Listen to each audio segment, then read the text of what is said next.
घर से भागे या लापता हुए बच्चों को पुलिस खोज तो लेती है, लेकिन अधिकांश की जिंदगी घर से भागने की दाग के कारण बर्बाद हो जाती है।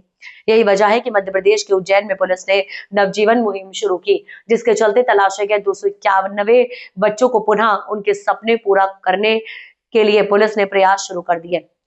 पुलिस मुख्यालय के आदेश पर पुलिस ने 1 से 30 नवंबर तक मुस्कान अभियान चलाकर इस वर्ष लापता हुए 263 लापता बच्चों को खोज निकाला, लेकिन लौटने के बाद घर से भागने के तानों के कारण वह सामान्य जीवन नहीं जी पा रहे थे।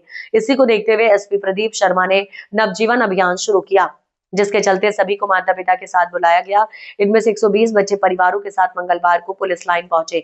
यहाँ अधिकारियों ने सभी बच्चों से उनकी पढ़ाई, मनपसंद खेल की जानकारी, बच्चों के साथ परिजनों की भी काउंसलिंग की। साथ ही बच्चों की रुचि के अनुसार पढ़ाई और खेल के इंतजाम भी किए गए। इस संबंध में एसपी प्रदीप शर्मा ने बताया कि वापस लौटे नाबालिग बच्चों को ताने, सवालों और आलोचना दोबारा भटका सकती है। इसी को ध्यान में रखते हुए नवजीवन अभियान चलाया जा रहा है।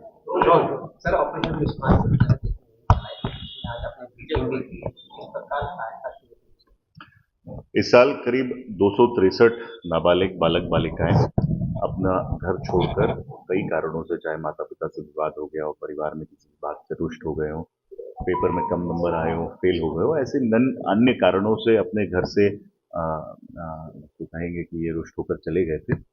291 बालक बालिकाओं को इस साल हम लोगों ने दस्तयाब किया है। इसमें कुछ बालक बालिकाएं जो 2014, 15, 16 में भी यहाँ से फरार हो गए, तो उनको भी हम लोगों ने दस्तयाब किया है। इन सभी में से आज 120 बच्चों को और उनके माता पिताओं को पुलिस लाइन में, जो हमने लाइब्रेरी अपने बच्चों की पढ़ाई के लिए बनाई है, वहां पर काउंसलिंग के लिए बुलाया था। और कई आज आश्चर्यजनक चीजें हमारे सामने आई। हमने इसमें प्रयास किया है कि हम इसके रूट कॉज तक जाएं। कई बार ऐसे बालक बालिकाओं का कॉन्फिडेंस डाउन रहता है, माता पिता भी कई बार शर्म का भाव महसूस करते हैं, तो इनके मन में इस तरह की कोई भावना ना रहे, ये अपने बच्चों की पढ़ाई वापस शुरू कराएं। हमने जिला शिक्षा अधिकारी से भी संबंध में बात की है। हर महीने हम इन बच्चों की बैठक लेंगे। पिछले 5 साल के जितने ऐसे बालक बालिका थे जिनको पुलिस ने दस्तयाब किया है, उन सभी से इसमें चर्चा की जाएगी, उनके माता पिता से चर्चा की जाएगी, उनका पुनः दाखिला स्कूल में कराया जाएगा। एक बच्ची क्षीर सागर स्टेडियम में बॉक्सिंग करती थी, जिसने बॉक्सिंग छोड़ दी, तो उसकी बॉक्सिंग को वापस से शुरू कराया जा रहा है। कुछ बच्चियां जो पुलिस की तैयारी करना चाहती हैं, उनको महिला आरक्षकों और महिला सब इंस्पेक्टर के गाइडेंस में लगातार उनके संबंधित थाना क्षेत्र में पुलिस की भर्ती के लिए मदद की जाएगी। कुछ लोगों ने बताया कि उनकी बच्चे या बच्ची स्कूल नहीं जाना चाह रहे हैं इस घटना के बाद, तो उनको भी काउंसिल करके स्कूल में वापस दाखिला कराने के लिए प्रेरित किया गया।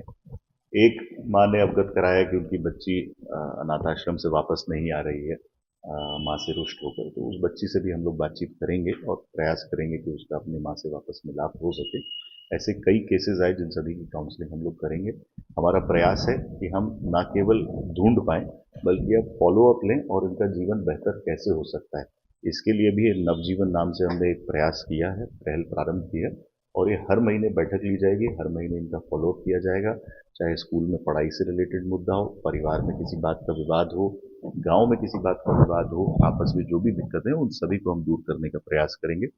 कुछ बच्चे आजकल सोशल मीडिया के तामझाम में आके और ये देखकर कि किसी ने R15 की या किसी ने बड़े बड़े होटलों की या कपड़ों की फोटो डाली है, उसके बहकावे में आके भी अपने घर से चले जाते हैं। तो ऐसे बच्चों को भी सोशल मीडिया के दुष्प्रभावों के बारे में हमने जानकारी दी, और हमारा प्रयास है कि हमारे एम्बेसडर्स बने और अपने गांव, अपने मोहल्लों में अगले बच्चे इस तरह की कोई गलती ना करें, इसके लिए लगातार प्रयास करें। सर, ये अधिकतर बच्चे शहरी हैं कि ग्रामीण क्षेत्र से गए ज्यादा? 263 बच्चे जो मैंने आपको बताया, शहर देहात पूरे जिले की ये जानकारी है, और सभी गांव से भी, शहर से भी, देहात से, बस्तियों से भी ये बच्चे कई कारणों से स्कूल और बस से, स्टेशन से, पैदल अपने घर से चले जाते हैं। और उसमें इसका हमारा एक उद्देश्य ये भी है कि हम पिछले 5 साल के बच्चों का एक पैटर्न स्टडी करेंगे, और हमारा प्रयास रहेगा कि अगर हम कोई सुधारात्मक बात शिक्षा विभाग या फैमिली वेलफेयर या अनुसूचित जाति जनजाति कल्याण विभाग को बता सकते हैं, तो उसके संबंध में भी हम अपनी रिपोर्ट प्रस्तुत करेंगे।